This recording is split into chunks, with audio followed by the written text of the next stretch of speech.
was a time that Greenland was inhabited by two fish-eating cultures, Vikings and Inuit. However, after a while, the Vikings developed a food taboo against the consumption of fish. We don't know exactly why. Maybe there was a bad food poisoning once. But the result was that around 1500, all the Vikings on Greenland had starved to death, while the Inuit still inhabit Greenland. So, we live in a world of paradox. While 30% of all the food produced for human consumption is wasted, 12% of the world population is starving, and 80% is poor. This is Steven de Gijnst. A decade ago, when Steven de Gijnst was homeless, poor and hungry, he discovered that supermarket garbage dumpsters contain an abundance of food. Not only enough to feed himself with, but also many others, tens, hundreds of others.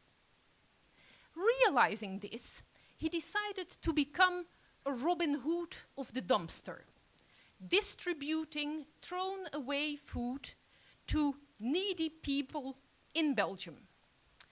Some of the food in the dumpster was there because it was past the use-by date, which indicates that there could be, likely but not necessarily, a microbiological danger, that it's not safe to eat the food.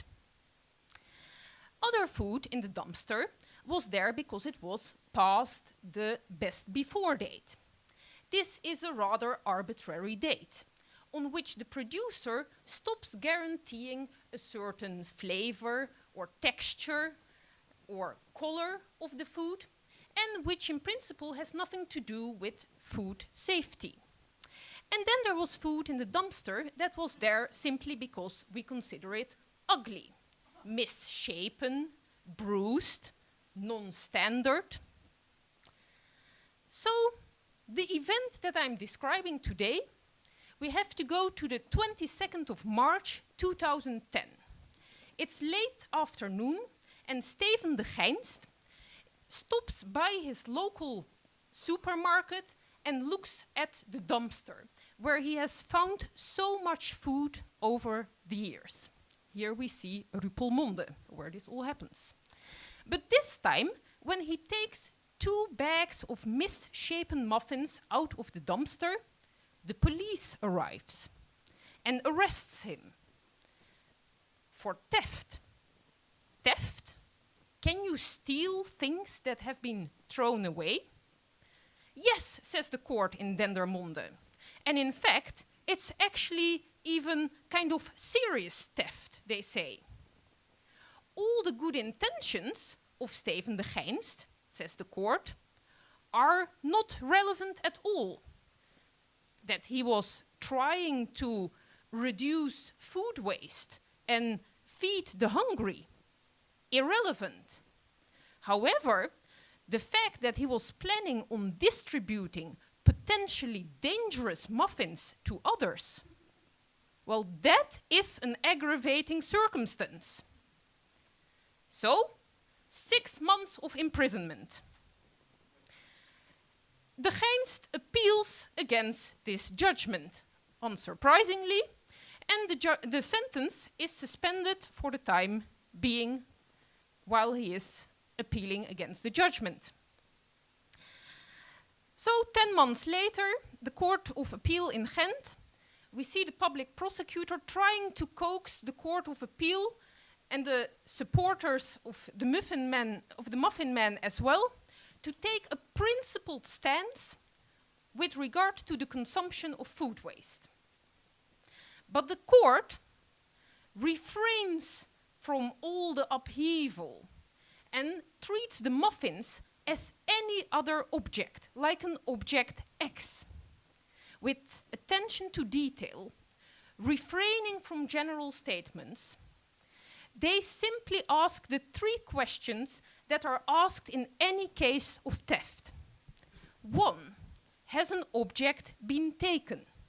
The answer is yes. De geinst took those muffins out of the dumpster. Question 2.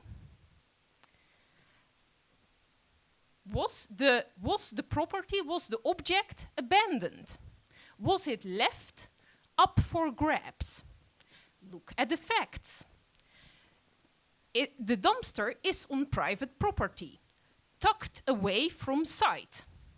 So the answer is no, it's not abandoned property.